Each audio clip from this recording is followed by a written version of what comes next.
May 16, 1947, 11:58 p.m. Club Baron, 437 Lenox Avenue.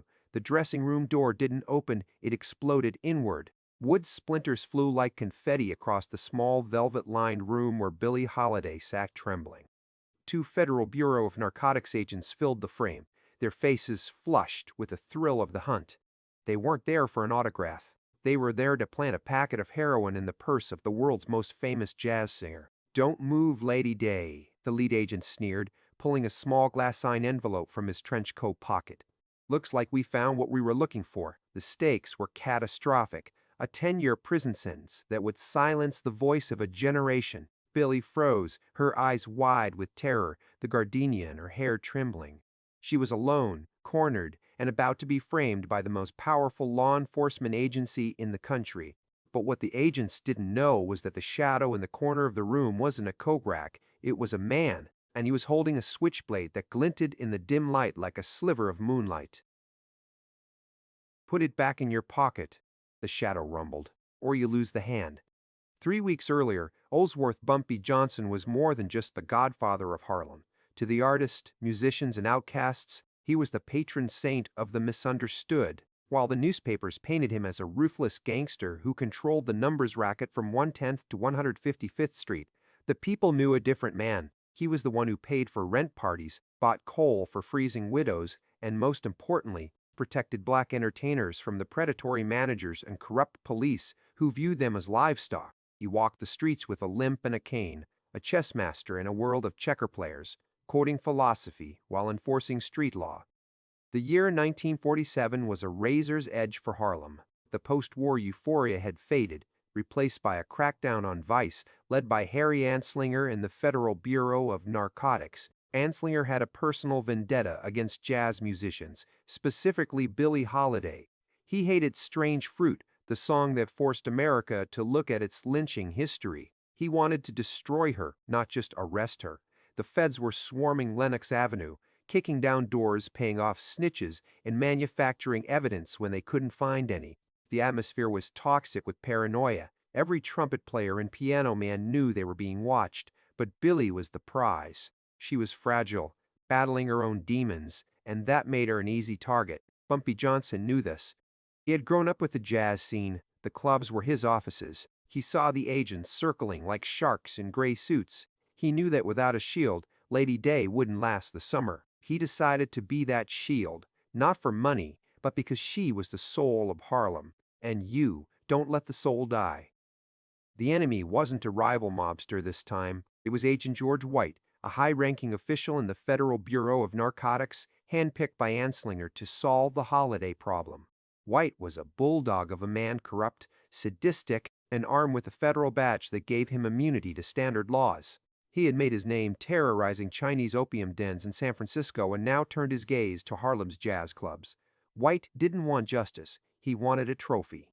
He was obsessed with breaking Billie Holiday. His motivation was racial and political silencing a defiant black woman who dared to sing about burning flesh in the South. He despised Bumpy Johnson because Bumpy represented a form of black authority that the feds couldn't intimidate. Bumpy blocked White's access to the clubs, bribed his informants into silence, and kept Billie moving between safe houses. White was dangerous because he operated outside the Constitution. In the previous month alone, his team had planted evidence on 3 musicians at the Spotlight Club, resulting in 20-year sentences. He had an unlimited budget for bribes and a squad of 6 men who specialized in enhanced interrogation. He carried a snub-nosed .38 and a belief that he was doing God's work. The direct threat came via a brutal message. White cornered Billie's accompanist in an alley behind the Apollo. He broke the pianist's fingers snap, and whispered, "Tell Bumpy to step aside. We take the singer on Friday at the Baron. If he interferes, we revoke his parole and bury him under the prison." May 16, 1947, 11:30 p.m. Agent White's plan was a classic buy-and-bust setup, but with a dirty twist. He had paid a junkie named Spoon $50 to slip a marked package of heroin into Billie's dressing room coat before the set ended. Then, White and his team would raid the room, find the drugs, and drag her out in handcuffs in front of the press he had already alerted. It was foolproof because the drugs would physically be on her property. The club baron was alive, vibrating with the kind of energy you could feel in your teeth. Cigarette smoke hung in blue layers above the table, swirling in the spotlight beams. The room smelled of gin, heavy perfume, and fried chicken. Over 200 people were packed in, their faces turned toward the stage where Billie was finishing God Bless the Child. Her voice was smoky, painful, beautiful. At table 4, near the kitchen, Agent White sat with two men. He checked his watch. 11:45 p.m. Spoon is in position, one agent whispered. Good, White grinned, lighting a cigar. Let her finish the song. It's her swan song. Backstage, the hallway was narrow and dimly lit. The walls were covered in peeling beige wallpaper. Spoon, shaking from withdrawal, slipped into the dressing room. He saw the white fur coat on the chair. He reached into his pocket. At 11:50 p.m., the song ended. Applause thundered. At 11:52 p.m., Billie walked off stage, exhausted, sweat glistening on her forehead. She headed for her room. At 11:55 p.m., Agent White stood up. Let's go. The agents moved through the crowd like battering rams. They flashed badges, shoving patrons aside. They reached the hallway. Open up! Federal agents! White screamed, kicking the door. Wood shattered. The door swung open. There was Billie, terrified. There was the coat, and there was the packet of heroin sitting on the vanity table where Spoon had left it. White lunged for it. Gotcha, he hissed. That's when the shadow moved. Bumpy Johnson stepped out from behind the velvet privacy screen. He was dressed in a pristine charcoal suit, a white handkerchief in his pocket. He didn't look at the gun in White's hand. He looked at the agent's eyes. You dropped something, Bumpy said. White froze. Who the hell are you? I'm the janitor, Bumpy said, his voice ice cold. And I'm cleaning up the trash. The room shrank. The air left the room. It was just Bumpy, White, and the terrified singer. White aimed his .38 at Bumpy's chest. Obstruction of justice. I can shoot you right here, Johnson. Self-defense. Shoot me, Bumpy said, taking a step forward. The tip of his cane clicked against the floor. Click, but check the hallway first. What Agent White didn't know was that Bumpy Johnson owned the building, not on paper, but in reality. He knew the layout, the staff, and the rhythm of the club. 2 hours earlier, 9 p.m., Bumpy had intercepted Spoon before the junkie even entered the club. He didn't hurt him. He gave him $200 4 times what the feds paid and a one-way bus ticket to Philadelphia. Spoon confessed the whole plan. Bumpy took the drugs from him. But Bumpy didn't just stop the plant. He reversed the trap. He placed the drugs on the vanity table himself in plain sight. Why?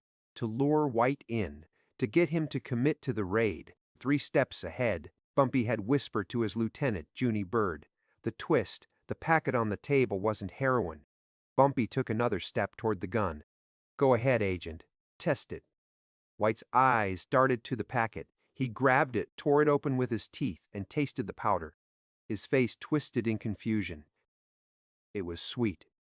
Powdered sugar, Bumpy said. From the kitchen. Best beignets in Harlem, but the real twist wasn't the sugar. It was the flashbulb. Pop! From the open doorway, a photographer stepped in. Not a police photographer. A photographer from the Amsterdam News, Harlem's biggest black newspaper. Behind him was a city councilman and a bewildered NYPD captain Bumpy had summoned on a disturbance call. Agent White, Bumpy announced, his voice booming for the witnesses to hear, breaking into a lady's dressing room, threatening a private citizen with a deadly weapon, and is that sugar on your lip? Bumpy had turned a federal raid into a public farce. He had credible witnesses watching a federal agent hold a gun on an unarmed woman over a bag of baking ingredients. Bumpy reached past the stunned agent and picked up Billie's white fur coat. He draped it over her shaking shoulders. The show is over, gentlemen, Bumpy said. You didn't find drugs. You found a lawsuit, May 17th, 1947. 12:15 a.m. Agent White lowered his gun. He looked at the councilman, the police captain, and the photographer who was reloading his camera. He knew he was beaten. If he arrested them now, the headlines tomorrow wouldn't be drug bust. They would be feds terrorized jazz star with sugar. Anslinger would bury him for the embarrassment. This isn't over, Johnson, White spat, shoving his gun back into his holster. He signaled his men. They retreated, heads down. pushing back through the crowd that was now jeering them. Billie Holiday collapsed into the chair, sobbing. Bumpy didn't leave. He poured her a glass of water. He sat with her until the shaking stopped. "Why?" she asked, looking at the formidable gangster. "Why risk your parole for me? Because you sing the truth, lady?" Bumpy said softly, "And the truth needs a bodyguard." The immediate consequences were a temporary ceasefire. Agent White was transferred out of the New York field office 2 weeks later to avoid the brewing scandal. The Amsterdam News ran the photo of White leaving the club with the caption, "Feds leave empty-handed, Lady Day sings on." The ripple effects were profound. The story whispered to the jazz clubs of 52nd Street and the tenements of Harlem. Bumpy Johnson wasn't just a number runner, he was a protector. The musicians Miles, Dizzy, Duke, they all knew now that there was a line in the sand, and Bumpy was standing on it. It solidified his power base not just with criminals but with the cultural icons of the era. Bumpy's position shifted from gangster to folk hero. He had humiliated the federal government without firing a shot. He walked out of the club barren that night not as a criminal but as the king of Harlem. This story illuminates why Harlem mourned Bumpy Johnson when he died, a reaction that baffled white America. To the outside world, he was a scourge. To Harlem, he was the only wall standing between them and a system designed to crush them. He understood that cultural icons like Billie Holiday were the voice of the people, and protecting them was an act of preserving the community's dignity. It reveals a side of Bumpy often ignored, his deep appreciation for art and his protective instinct. He wasn't a mindless thug. He recognized that the war against black people was being fought on cultural fronts as well as economic ones, and he engaged in that battle with the same strategic brilliance he applied to the numbers game. The universal lesson here is powerful. Loyalty is a currency more valuable than cash. Bumpy didn't make a dime that night.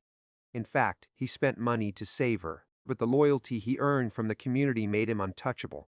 When you protect the vulnerable, the community protects you. If this story showed you why Bumpy Johnson was the only man Billie Holiday trusted with her life, hit that subscribe button. We are bringing you the untold history of the streets every week. Drop a like if you think Bumpy deserves a movie about this night. Comment below, was Bumpy a hero or a villain? Next week, we cover the time Bumpy Johnson mediated a gang war to stop a school from closing. You won't believe how he did it.